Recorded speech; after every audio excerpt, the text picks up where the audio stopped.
BNP সাংগঠনিক সম্পাদক মমিনুল হাসান মমিন। আরো এখানে উপস্থিত আছেন দক্ষিণ পাড়া ইউনিয়ন বিএনপি সভাপতি জনাব নুর আলম সর্দার। আরো উপস্থিত আছেন দক্ষিণ পাড়া ইউনিয়ন বিএনপি সাধারণ সম্পাদক মিজানুর রহমান আন্নান ভাই।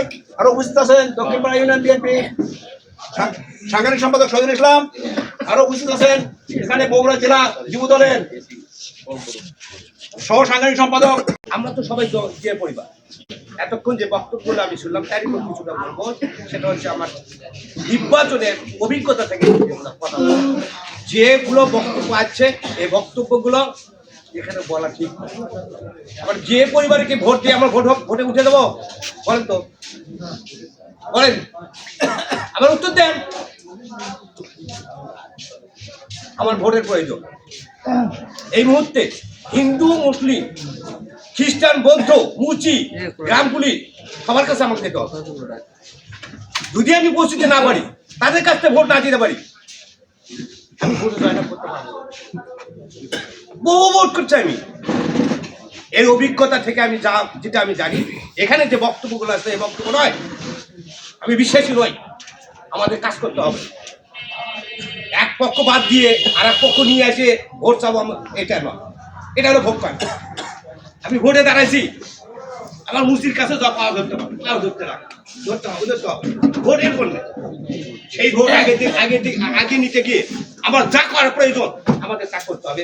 এই যে পরিবারকে বাঁচাতে গেলে আপনাকে ধর্ম, বর্ণ সব কিছু ভুলে দিয়ে আমাকে ভোট করতে হবে। তবে আর একটা কথাই বলি, আমার ব্যক্তি নয়, ও স্টেটমেন্ট আমি পছন্দ করি না। আমি ব্যক্তির কাছে ভোট দেবো না। আমি তারেক জিয়ার হাতকে শক্তিশালী করার জন্য ধানের শীষে আমি ভোট দেবো। এই স্টেটমেন্টের ভোট দিয়ে কি হবে?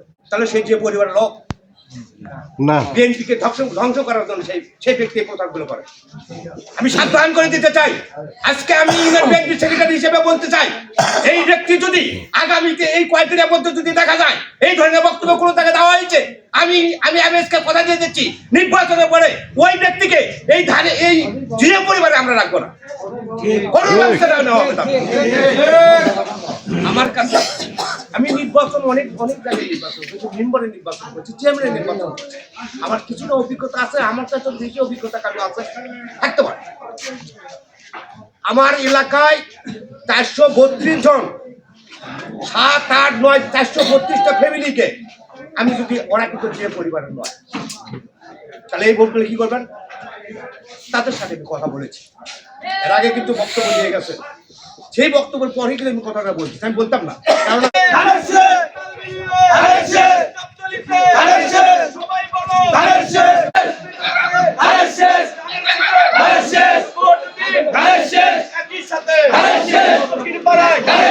সবাই মিলে